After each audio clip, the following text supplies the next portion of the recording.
Wakati wafani mikum. Wa alaikum salam wa rahmatullahi wa barakatuh. Nilikuwa nimeenda kuangalia kuna speaker moja inaelekea kwangu. Sasa nilikuwa naenda kuangalia kama inafikisha hiyo habari. Huyu shekha asifanye leo tulale. Mawaidha mazuri mashallah. Unajua hii dunia haitaki makasiriko pia. Na zingine tunafurahi. Lakini mama wako na nafasi kubwa sana katika dini. Angalia wa kwanza kusilimu alikuwa nani? Khadija. Wa kwanza kufa shahidi ni nani? Sumayya. Bado alikuwa ni nani? Kwa hivyo usiseme ati unajua kuna watu wameingizwa ile fikra ya kuwa Uislamu umemkandamiza mwanamke. Lakini angalia katika historia ya Uislamu hata maswahaba wakubwa walikuwa wanakuja kwa Sayyidatuna Aisha kumuuliza nyuma ya hijabu, kumuuliza mambo ya dini. Kwa hivyo kina mama mko na nafasi kubwa, na mama ndo analea mujtama. Madrasa ya kwanza ya mtoto ni wapi? Kabla afike hapa kwetu ama aende skuli, ya kwanza ni wapi? Ni mama. Kwa hivyo mama katika Uislamu amepatiwa daraja 3 juu ya nani? Juu ya baba. Unajua lazima tuwaambie vizuri kidogo, usiharibike maneno. Kuna shekhe mmoja nimekumbuka kisa kabla nimkaribisha Sheikh Hassan, asema alitoa darsa msikitini. Sasa baada ya kutoa darsa msikitini akasema nataka wanaume walioko hapo wajigawanye katika sehemu mbili. Wale ambao kwamba wanawasikiza wake zao. Siku hizi tunaambiwa tukisikiza mke ni mekaliwa. Sio ndio fikra inakuja? Na mtume mwenyewe alikuwa akienda paka sokoni. Tumeambiwa hapo mambo matatu tumsome mtume. Mtume mwenyewe anaenda paka sokoni. Sasa wewe usijali ukiambiwa umekaliwa sijui kiti ama chapati ama nini. Sasa huyu akasema wale wote wanawasikiza wake zao waje upande hii. Msikiti mzima ukakuja upande mmoja, ikabakia mtu mmoja pale kando. Sasa shehe akasema hapa basi kuna mtu mmoja nyumbani mambo yake yanaonekana. Sasa hao wote wanasema sisi tunawasikiza wake zetu. Huyu mmoja shehe akataka kujua na huyu vipi? Akamuuliza na wewe mbona hujakuja? Akasema mke wangu yuko pale ameniashiria nibaki hapo. Mke yuko wapi? Yuko pale kwa amemwambia baki. Kwa hivyo hata naye yuko wapi? Si yeye yuko tu kwa hiyo timu pia. Kwa hivyo kwa sasa inshallah kuna dakika zimebakia chache. Tutamkaribisha shekhe wetu Sheikh Hassan Kariuki inshallah. Kariuki. Nataka hivyo ndo kidogo anajua. Karibu Sheikh.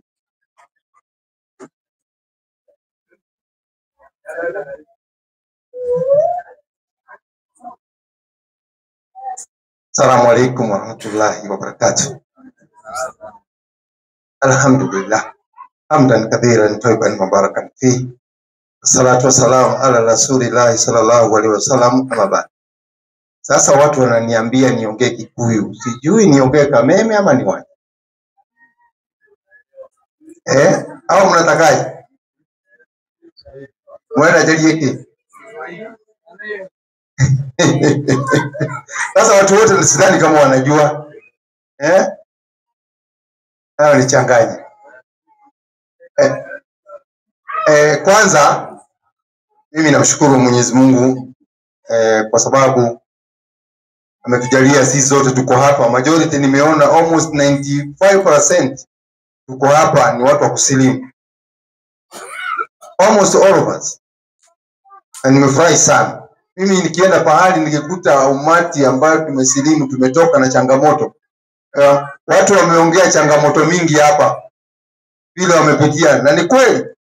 Kama mzee wetu umesikia changamoto yake, watoto kwenda wote wameenda wamemvuruga, wanamtukana, unaona mambo kama haya. Hata sisi tumepitia mambo mengine mengi tena zaidi ambaye siwezi nikaisema hapa. Hata juzi nimeongea katika YouTube yetu, nikaeleza part 1, nikasema nitaweka part 2 katika ya Salim Dawa. Ile changamoto nimepitia. Nimepitia changamoto kubwa pia. Kwanza mimi nitorokwa kabisa na bibi. Alitoroka kabisa. Wacha nyinyi mnasema hivyo. Mimi nitorokwa kabisa akaenda na watoto. Unajua mambo yetu wa wanawake wetu wa Kikuyu. Tu hataki mtoto. Mwanamke Mkikuyu kuachia mtoto. Mwanaume rongo. Atabeba, mimi yangu walibebwa. Wakaenda, sijawahi waona. Moja nimezaa 1988, moja nimezaa 1992, mpaka wale sijawahi waona. Wanafanya kazi tu, wako hapa tu mjini. Watu wazima.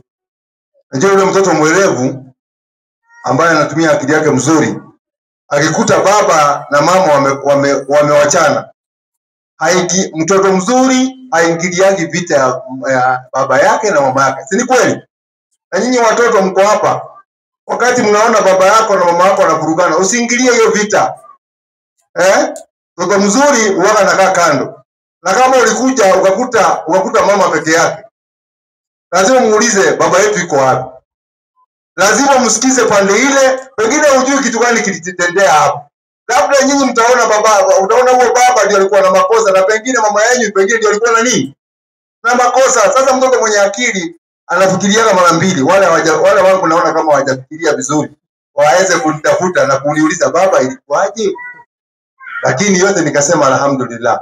Kwa hivyo kama ni watoto Mungu atakupa wengine. Kama ule jamaa ameniambia pale, yule alikuwa anapiga ball pale. Anafunga tu. Ameniambia nimesikia kona 10. Mimi sasa ni nyang'anyo wawili, Mwenyezi Mungu akanipatia 6, niko na 6. Sio ni mzuri? Mimi niko na 6, sina wasiwasi, niko na vijana 3, niko na wasichana 3. Kwa hivyo nasikia raha kama mtu wa kusilimu. Kwa hivyo changamoto ile tunapitia watu wa kusilimu ni mengi. Nataka kujibu swali lingine pale nimesikia dada yetu. Dada yetu, kwanza kuna kitu moja. Ukishaingia katika dini ya Uislamu, umetoka katika dini ya Christianity. Wengi wetu tumetoka katika dini za Ukristo. Tumelelewa katika Ukristo, tumelelewa kwa kanisa, wengine wamepelekwa Catholic, wengine wamepelekwa PCEA. Mnajua? Katika Kikuland, hii huko Mount Kenya, Catholic, PCEA na IAIC ndio za zamani. Na hizi full gospel zilikuja baadaye. Tumelelewa huko. Kwa hivyo ukitoka huko ukiingia pande hii, kitu ya kwanza, kuna Waislamu wengine wanafanya makosa. Kwa hiyo tumeka maitia.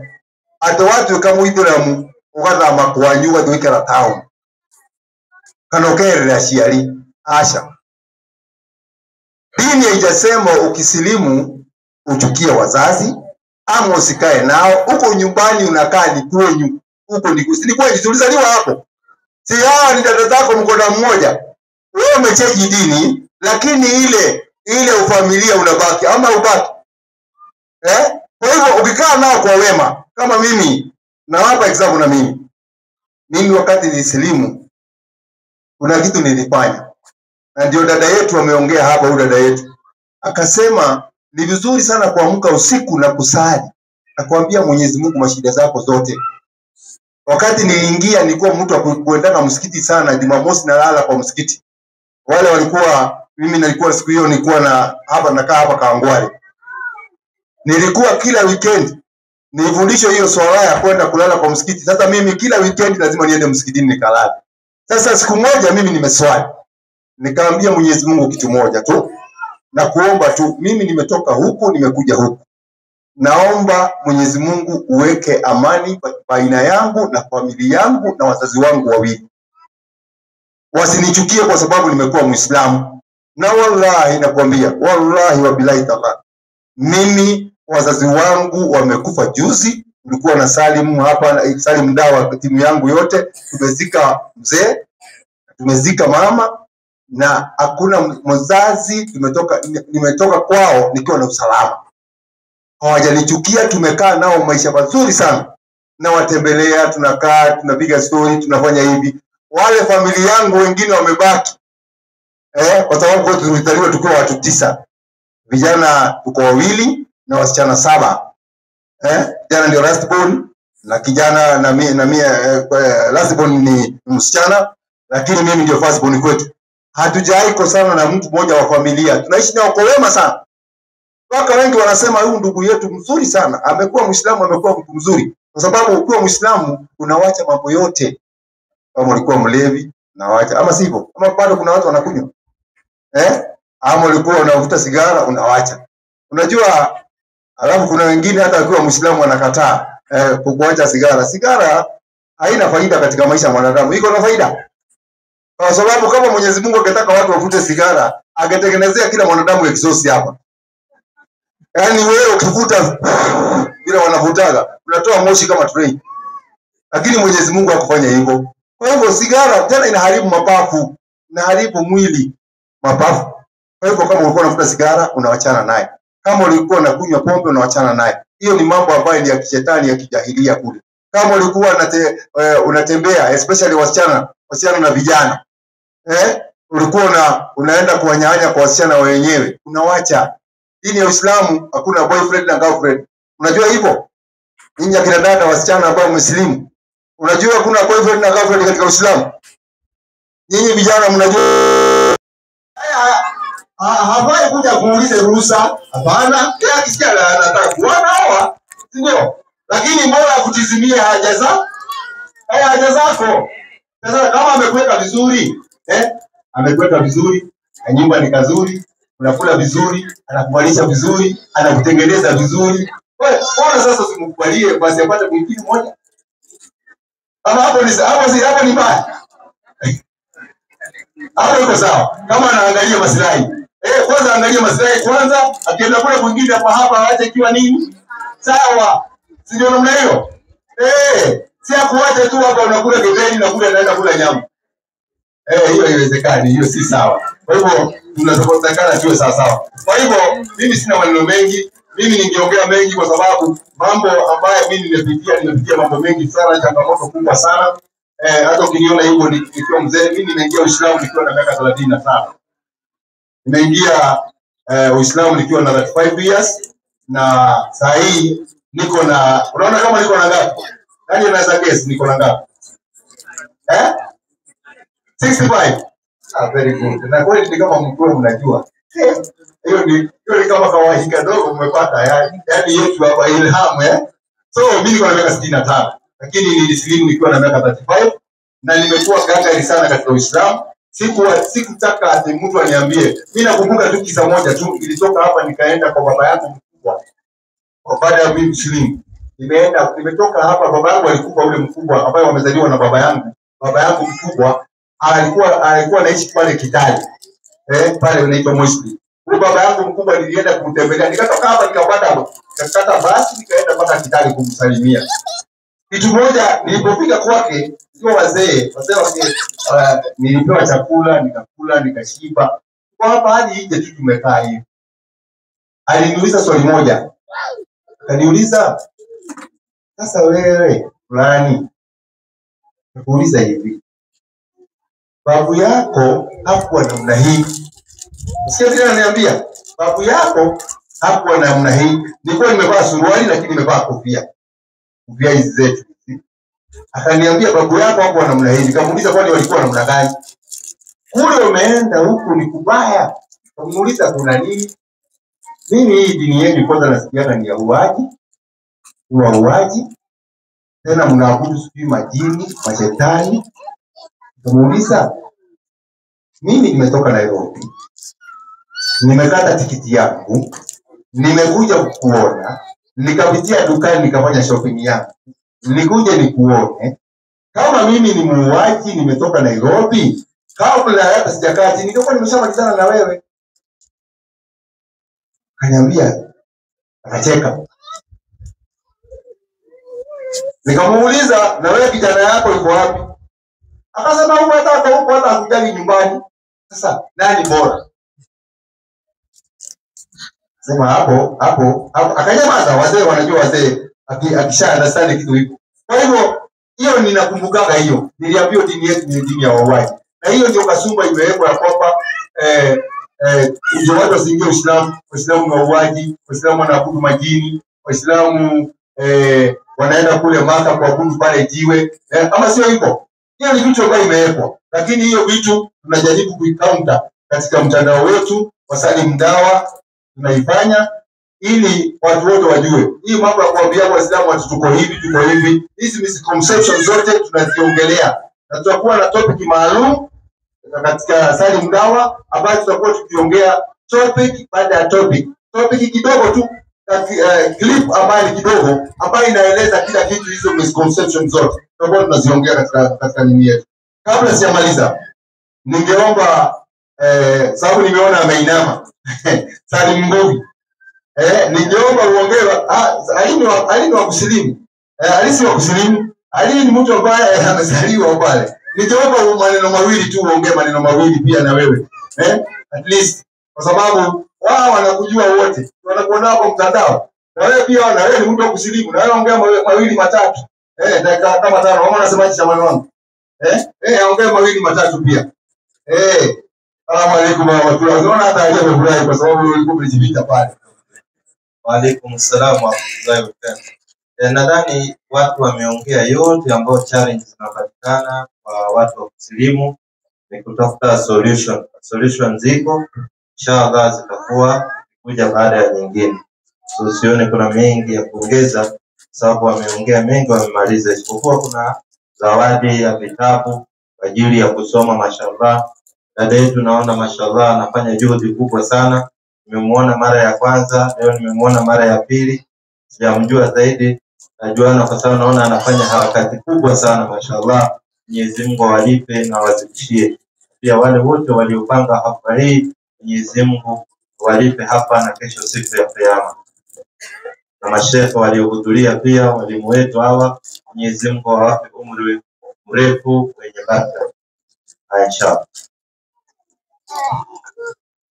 Assalamu alaykum wa rahmatullahi wa barakatuh. Naona maneno yanazidi kuwa matamu, masaa pia yanazidi kusonga, lakini hapa tulivyoambiwa na dada yetu, malaika wako hapa na wanatuombea istighfar mbele zake Allah subhanahu wa ta'ala. Kwa hivyo ni kikao ambapo kwamba ninawaomba sote tuliohudhuria tuwe na subra kidogo, ili tuweze kukamilisha kwa pamoja, na pia tusiondoke kwa sababu na maandalizi kidogo. Pia baada ya swala kuna maandalizi, alafu pia kina mama nawaomba baada ya lunch wanaweza wabaki kidogo. Dada yetu pia kutakuwa na mazungumzo kidogo. Bwana Salim atanielekeza kama wanaume atakuwa na program na wao pia. Yaani Wakikuyu wanasema siku ya kuni ni ya hii. Leo ni nafasi kubwa sisi wote kupatana hapo. Unasikia kuna watu wamepatana baada ya miaka 10. Si nafasi ndogo sisi kukaa pamoja, hasa kwa ulimwengu ambao kwamba tunaishi. Kuna jambo ambalo kwamba ningependa pia kukaribisha ndugu yetu Mr. Hana. Ndugu yetu ana hamu kubwa ya Uislamu, na leo nafikiri atakutana na kina Sheikh Salim kama ana maswali pia atauliza. Tunamshukuru kwa sababu yeye bado hajasilimu, lakini tulipompa mwaliko amekuja, amehudhuria pamoja na sisi. Tunamwombea Allah subhanahu wa ta'ala pia amjalie. Kuna jambo ningependa kukumbusha, na matatizo mengi yanatokea hasa kwa ndugu zetu ambao kwamba wamerudi katika Uislamu. Pengine niwarushie swali, ni wangapi katika sisi ambao kwamba tuko na ile certificate ya kusilimu? Wangapi wako nayo? Wangapi hawana? Naona saa zingine kunatokea matatizo makubwa, mtu akiondoka na sote tutaondoka, inakuwa matatizo, wale ndugu zake wanakataa, wengine wanakubali alhamdulillah, lakini wengine wanakataa. Kwa hivyo wale hawana, kwa maana tuko na mashehe wa kutoka kila upande, utamuona hiyo certificate ni free. Inahitajika passport picture na copy ya ID na details zako, na imam kutoka Kamango yuko hapa, kutoka Lionderi yuko hapa, kutoka Gadanga wako hapa. Inshallah tufanye bidii tupate hiyo inshallah. Na kwa ajili ya kikao hii kumetokea wazo kubwa. Ndugu zetu hawa wa Salim Dawa wamenitokezea, walau tutapata sehemu, wangelipenda tuuze na Waislamu hapa kuanzishe chuo kwa ajili ya ndugu zetu ambao kwamba wamesilimu. Kwa hivyo naona hapa tuko na viongozi wa mji, na najua hii ni mambo ambayo kwamba pia kuna mikutano yao. Kwa hivyo watakapokutana na Waislamu wenzao katika mikutano ya kuzungumza masuala ya mujtama, pia waniweke hili katika fikra zao inshallah, ili tuweze kupata sehemu ambapo kwamba watu wataweza kusoma kwa wepesi. Wakati umeenda na hii fikra, wallahi mambo ya Mwenyezi Mungu ni ajabu. Katika hii chama cha walimu tunakumbuka wazo hili likitokea, tulikuwa tunafanya mkutano, tunazunguka katika misikiti yetu. Nafikiri mmeona kuna mabadiliko fulani. Kama mimi sasa nina mwezi mzima sijahutubu hapa, imekuwa kunakuja maimamu tofauti. Watu wasije wakasema siku zote tu ni mfumo. Yoyo saa zingine wakisikia watu tofauti pia na ladha yake. Kwa hivyo kuna hiyo fikra tumeanza, tunazunguka katika, mara nyingine inakuwa hapa, mara nyingine imamu wa Kamango anakuwa hapa. Hivyo hivyo. Na kwa sababu leo tumepata tasharafna bihudhuri shuyukhina, tumepata sharafu ya kupata ndugu zetu pia kutoka maeneo ya Gadhanga, pia tungependa na wao tutazungumza pamoja namna tunashughulikia mambo ya syllabus na hili la da'wa vile vile tushikane kwa pamoja. Kuna viongozi tulikuwa nawaambia siku ile tukifanya fikra ya hii, ili tulifanya kikao kule Liondeni.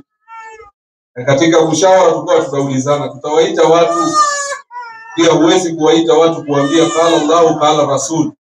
Lazima pia watu watashinda hapo, kuna juhudi zinafaa kufanyika, itakuwa vipi?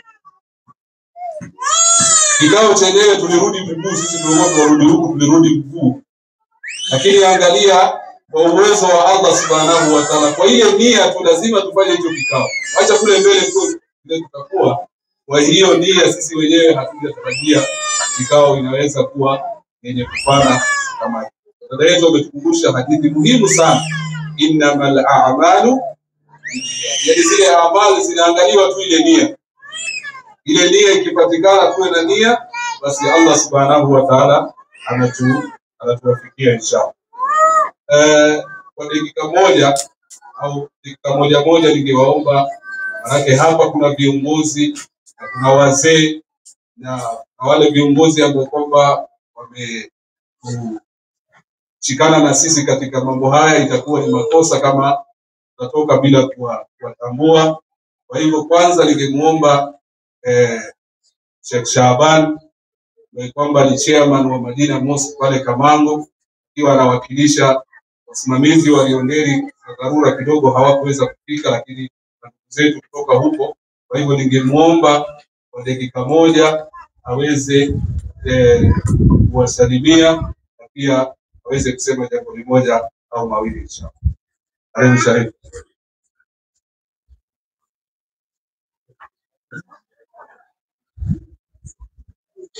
Assalamu alaikum warahmatullahi wabarakatuh.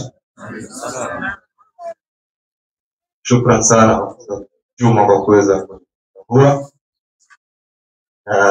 Mimi ndio naitwa Shaban kutokea Kamango, na mimi huwa ni wa Kamango na mimi ni wa Karai. Kwa hivyo mimi ni wa Karai bana. Lakini kwa sababu ya zile challenges ambazo kwamba tumekuwa tukipitia sisi wakati wa haya maeneo, wakati sasa tulipata msikiti Kamango, tukapata msikiti Mustaqim ama Liondeni, tuliona iko haja ya maustadhi hawa wetu kushikana. Na kila mahali ambapo kwamba wanaenda tuko pamoja. Vile mimi si ustadhi, mimi si mwalimu, lakini kwa kila hali, kwa kila mali niko nyuma yao, na nawaambia kwamba lazima tusonge mbele. Tuache zile fikra ambazo kwamba tulikuwa nazo zamani, fikra za kwamba hawa sijui hatuwezi. Hizo zote tumezikataa, na haya yote tunayafanya kwa sababu ya sisi wenyewe. Kwa sababu leo tutasema Karai kuna msikiti, wacha watu wa Karai wajikalishe. Kamango kuna msikiti, watu wa Kamango wajikalishe. Liondeni kuna msikiti, watu wa Liondeni wajikalishe. Hilo halitakuwa sawa. Sawa ni sisi kuja pamoja, kushikana.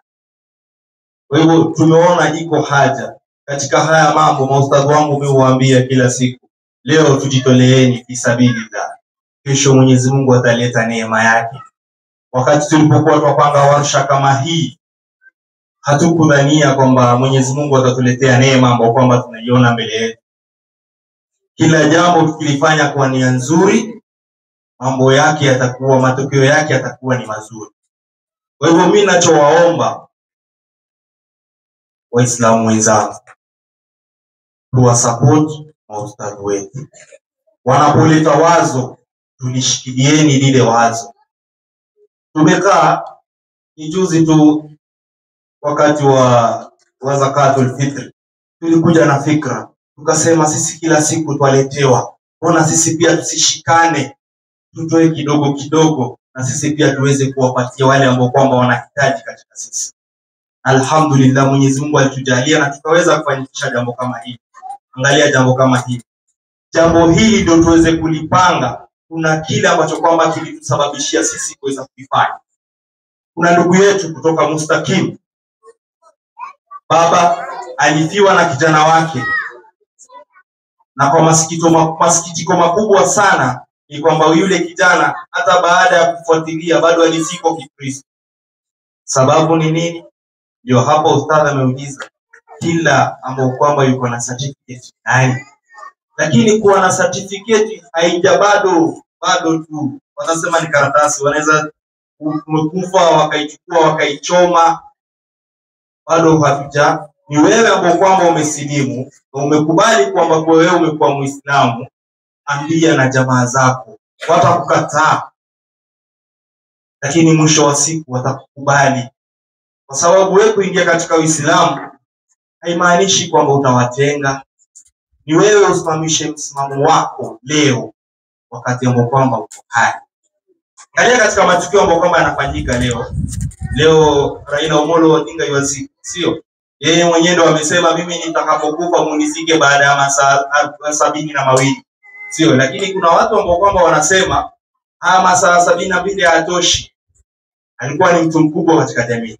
Na wale ambao kwamba wanayasema hayo labda ni wale walikuwa wanampenda na wengine walikuwa hawampendi. Kwa hivyo pia katika familia ni hivyo hivyo. Kuna wale ambao kwamba hawakupendi na kuna wale ambao kwamba wanakupenda na kuna wale ambao kwamba watakupenda wakati wewe utakapokufa, kwa sababu bado umekufa, kuna kile watakachokipata. Kwa hivyo wewe simamisha msimamo wako sahihi. Kila siku mimi naambia mustadhi, ukisilimisha tuandikie jina tujue fulani amesilimu, ndio wakati jambo litakalotokea tuwe sisi tutaweza kudefend. Wale ustadhi nilikwambia dakika moja inatosha.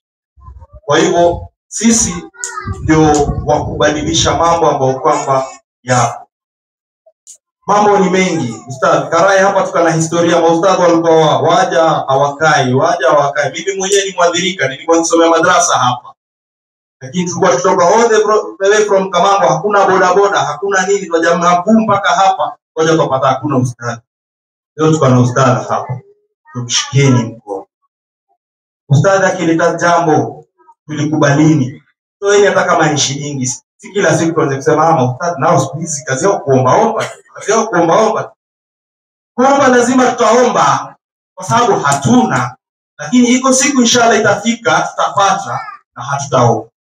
Sio? Sisi tulikuwa tumepanga kitu kidogo tu ya chakula, maji. Angalia Mwenyezi Mungu akuleta na vitabu. Tufanye hii. Tunashukuru Mwenyezi Mungu kwa sababu nia yetu ilikuwa ni nzuri. Kwa hivyo hawa ustadhi wetu tukaeni nyuma yao. Tuwashikeni mkono. Ukimwona ana shida ama amekosea, si uende ukitangaza kila mahali. Mtu ustadhi mwambie bana, hapa naona umenifanyia si sawa, lakini ustadhi labda naye atakuwa na sababu yake kwa sababu mimi nimefanya hivi kwa sababu ya watu. Baada pengine mtaelewana au sio? Kwa hivyo tushikane kwa kila jambo ambalo kwamba ni la heri. Mimi kwetu Kamango mimi nawaambia maustadhi wetu tunawaweka front line. Kwa kila jambo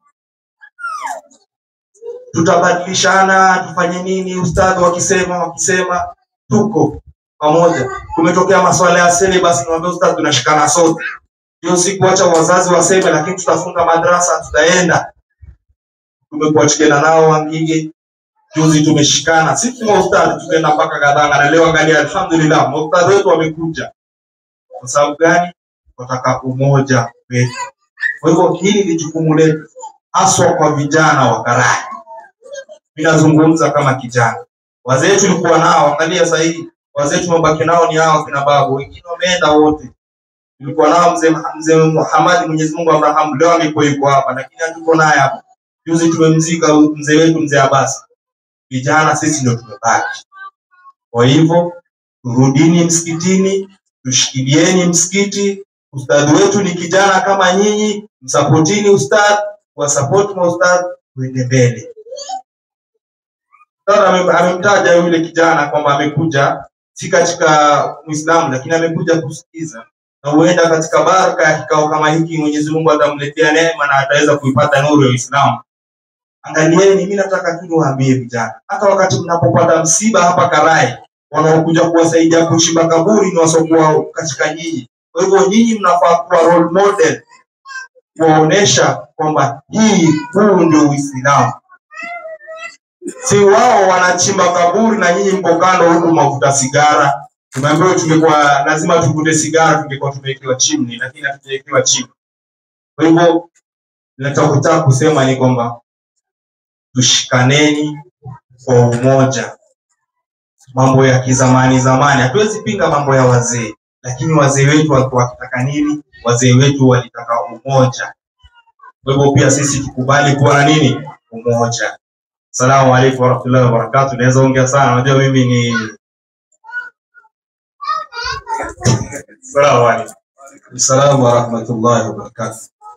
Kabla sijampatia chairman pia azungumze, ningependa kuwatambulisha shehe zetu ambao kwamba wamekuja hapa. Alhamdulillah, Sheikh Ali tumemsikia. Sheikh Ali anatoka maeneo ya Tanga. Sheikh Hassan pia anatoka maeneo ya Tanga. Wale wa hapa mimi siwezi kuwatambulisha. Ustadh Abubakar au Ustadh Abdallah wa kutoka Rio wamejitambulisha na wamezungumza. Kwa hivyo nitampatia Ustadh Abubakar ajitambulishe. Wale hawamjui, pengine wamemsikia katika hutuba ya Ijumaa, kama Ijumaa hii alikuwa hapa, lakini hawamfahamu, waweze kumfahamu. Na ustadh wenzangu wameomba tuko naye hapa, Ustadh Abdallah pia dakika moja wajitambulishe.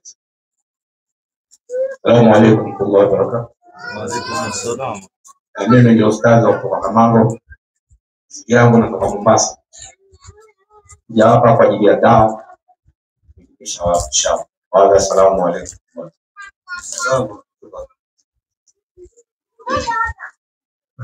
Assalamu alaykum wa rahmatullahi wa barakatuh. Innal hamdalillah nahmaduhu wa nasta'inuhu wa nastahdihi wa na'udhu billahi ta'ala min shururi anfusina wa min sayyiati a'malina. Man yahdihillahu fala mudilla lahu wa man yudlilhu fala hadiya lahu.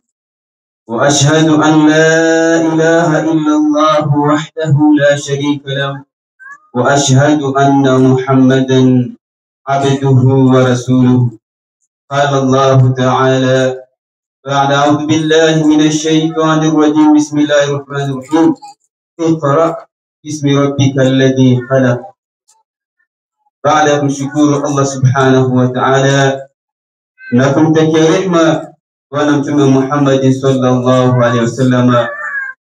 Ndugu zangu wapendwa, ama kwa hakika leo ni siku kubwa, siku ambayo kwamba tumeweza kukusanyika hapa kwa ajili ya lengo moja, lengo la kuweza kukumbushana au kuambizana kuhusiana na dini ya Kiislamu. Ndugu zangu wapendwa, nadhani mengi yamezungumzwa, ni mengi ambayo kama yamezungumzwa. Mimi nimesimamishwa kwa ajili ya kujieleza ama kujitambulisha kwenu. Mimi naitwa Ustadh Abdallah wa kutoka Karai Muslim hapa kwa msikiti, na mimi ni wa kutoka sehemu ya Mombasa inshallah. Wa ila assalamu alaykum wa rahmatullahi wa barakatuh. Wa alaykum assalam wa rahmatullahi wa barakatuh. Fikiri kulingana na muda ulivyokwenda, chairman nitapatia pia naye niseme jambo moja. Assalamu alaykum wa rahmatullahi wa barakatuh. Alhamdulillah rabbil alamin wa salatu wassalamu ala rasulillah wa ala alihi wa sahbihi ajma'in. Mengi yashazungumzwa. Jambo langu tu na usia wangu tu yatatoa na kuwahimiza tu, inshallah wazazi wetu watu wetu. Hiyo ni jambo la kwanza. Halafu Ustadh Juma wamezungumzia hapa ya kuhusu ya kikao ya wale watu wanaslimu ili waweze kupata elimu yao. Mimi kama tunafanya hapa, inshallah hilo ni jambo kubwa tunalishughulikia, na inshallah kwa uwezo wa Mwenyezi Mungu tafanya juhudi juu chini, kitana kikao cha kamati, inshallah tutaweza kutekeleza hiyo neno, na tunamuomba Mwenyezi Mungu aweze kufanya kheri kila kitu kiwe sawa inshallah.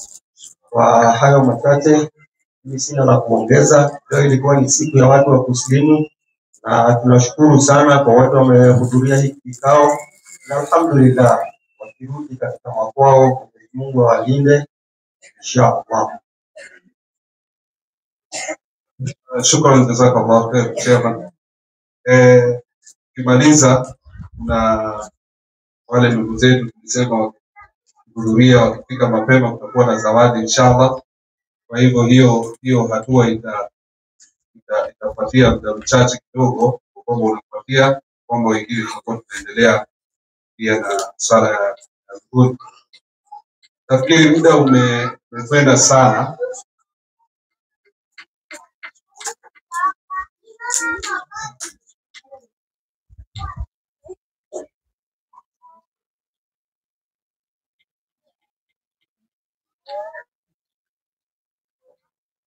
Kwa na kikao ya mama yangu amekuja kueleza kuna mama yetu ambaye kwamba pengine atataka kuzungumza kitu kwa ajili ya wakati. Inshallah tutakuwa na hiyo kikao kwamba itakuwa baada ya swala. Kwa sasa tungependa kurudisha shukrani za dhati kwanza kwa mashehe zetu ambao kwamba wametoka mbali, wametoa muda wao. Allah subhanahu wa ta'ala atawajaza kila la kheri, sisi hatuna cha kuwalipa. Pia tunatoa shukrani kwa dada yetu kutoka Umma Reach Out Program, Mariam. Tunawashukuru ndugu zetu wa Salim Da'wa kwa kwamba wameshirikiana na sisi katika hizi harakati za da'wa. Pia tunawashukuru Waislamu na wanakamati wa hii misikiti yetu yote, Karai, Madina Mosque, Rionderi, Kanyanjara, wote wametoka kufanya bidii kubwa. Pia siwezi kosa kuwashukuru vijana wetu Karai Muslim Youth, tangu jana wamekuwa hapa, wamefanya hii maandalizi, wamekuwa wakifanya shughuli mbalimbali. Allah subhanahu wa ta'ala awaongoze, awajaze kila la kheri. Wasio na wake Allah subhanahu wa ta'ala awajalie na wake wa kheri inshallah. Na wasio na waume, umesikia amini umetoka huko ndani. Na wasio na waume Allah subhanahu wa ta'ala awajalie waume wa kheri inshallah. Na walio na mmoja Allah aongezee wa pili, na walio na wawili bora tuseme amini, Allah aongezee watatu. Hiyo amini bora hivyo hivi. Pia tunawashukuru Karai Muslim Welfare ambao kwamba wametusaidia kwa hema na viti bila kulipisha gharama yoyote, na bila shaka Waislamu wote hatuwezi hata kuwataja. Kuna watu wametoa mali zao, kuna watu wametoa muda yao, yani wote Allah subhanahu wa ta'ala awajua, wamechangia kwa njia moja au nyingine. Naombea Allah subhanahu wa ta'ala awazidishie inshallah. Kwa hivyo kwa sasa tutapata dua kutoka kwa shekhi wetu Sheikh Ali, alafu kisha tupate adhan. Na dada yetu Mariam kwa hapa inshallah tutapeana muda kidogo, alafu na zawadi hizi zitapeanwa, tutakwenda kuswali. Baada ya swala tutapata tabaruk kidogo. Baada ya tabaruk tutakuwa na kikao kidogo, wale ambao kwamba watakuwa na muda, kina mama watakuwa na yao, si wengine tutakuwa na muda kidogo inshallah. Alhamdulillah, Nabii Muhammad Mustafa sallallahu alayhi wa alihi wasallam. Al-Fatiha.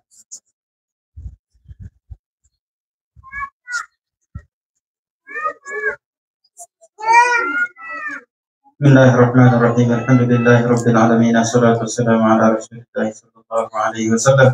ربنا تقبل منا إنك أنت السميع العليم، وتب علينا يا مولانا إنك أنت التواب الرحيم.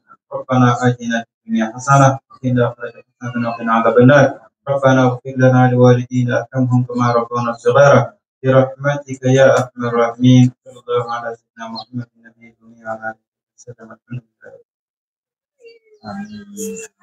Shukran, jazakallah khair Ustadh. Tunamuomba muadhiri wetu Sheikh Maina na yeye pia ashiriki katika hili, atatutolea adhan, alafu inshallah tutaendelea na program.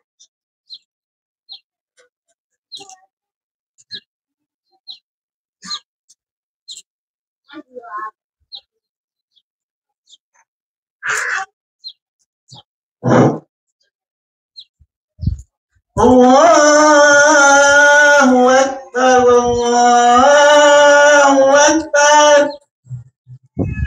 Allahu Akbar, Allahu Akbar. Asyhadu an la ilaha illallah, asyhadu an la ilaha illallah,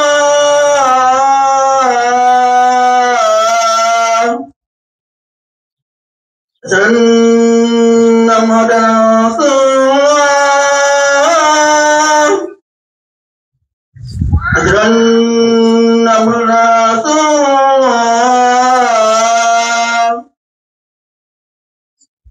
Hayya 'alas shalah, hayya 'alas shalah,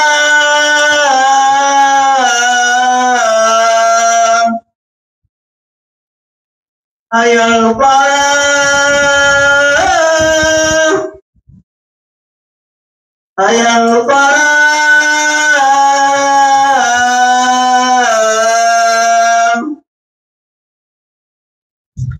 Allahu Akbar, Allahu Akbar. La ilaha illallah.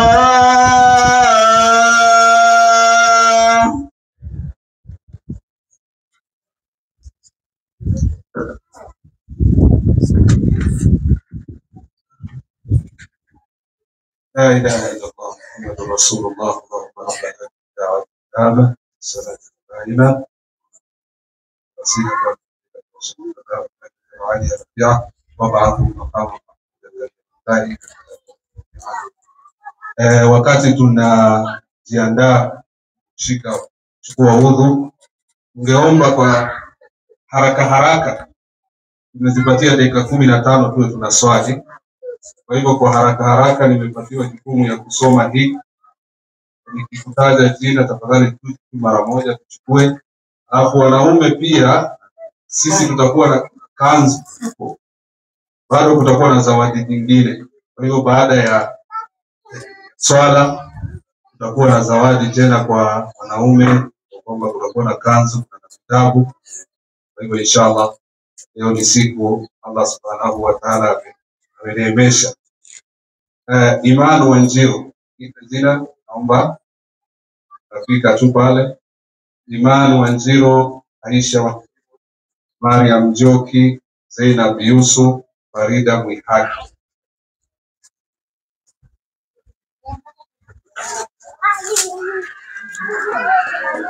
Zakia Yusuf, Zulfa Yusuf, Tuma Mora, Tun Ngoro huyu ametoka kidogo, Aisha Wanjiko,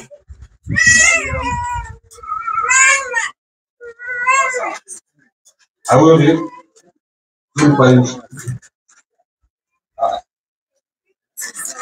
Fatuma Mora, sawa. Aisha Wanjiko,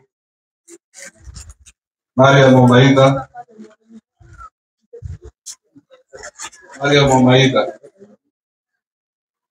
Aisha Tirono,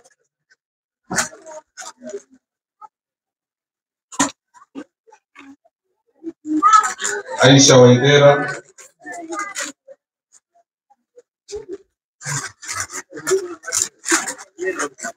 Mariam Nyambura,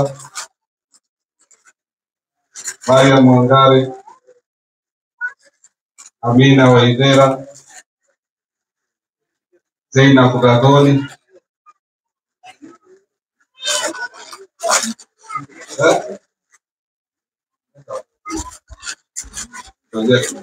Mariam Warenga, Zainab Gadoni, Aisha Ruguru, Zaitun Wangoi, Tulfa Wanjiru, Fatuma Wambui, Rukia Wambaire, Asma Njoki, Yusra Wanjiko, Fatuma Dian, Fauzia Tira, Aisha Wamaiga, Fatma Ni, Mwanaisha Waidera,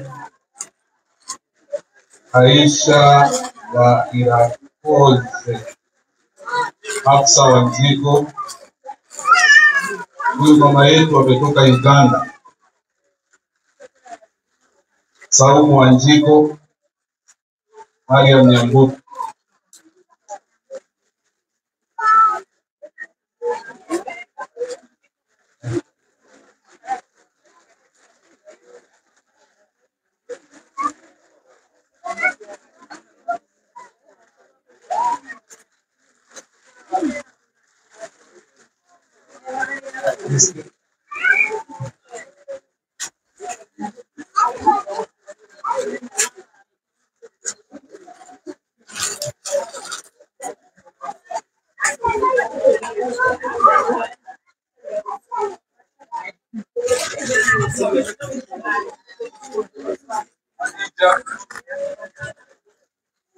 Ulinicheka kaelekea moja ya kucheka. Kwa hiyo Mwenyezi Mungu atakuja.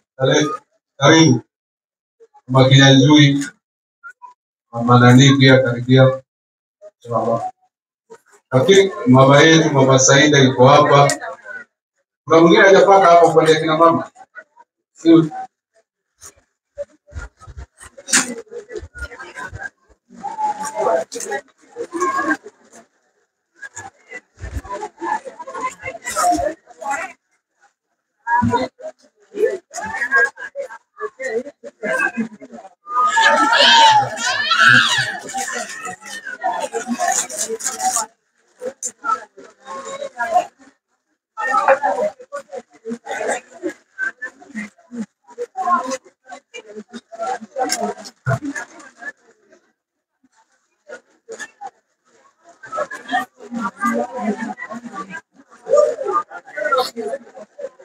Leo zawadi hoteli.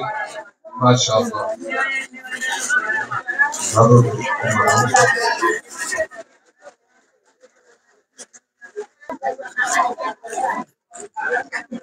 Kwa hivyo nashauriwa wanaume tutapeana baada ya swala. Usicheleweshe swala sana. Swali chao siao naomba ikuje hapa.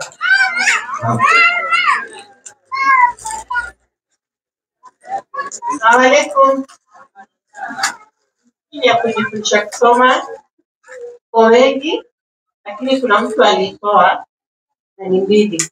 Tutaacha na ustadhi, atakuwa na wakati, ataangalia mwenye ana interest.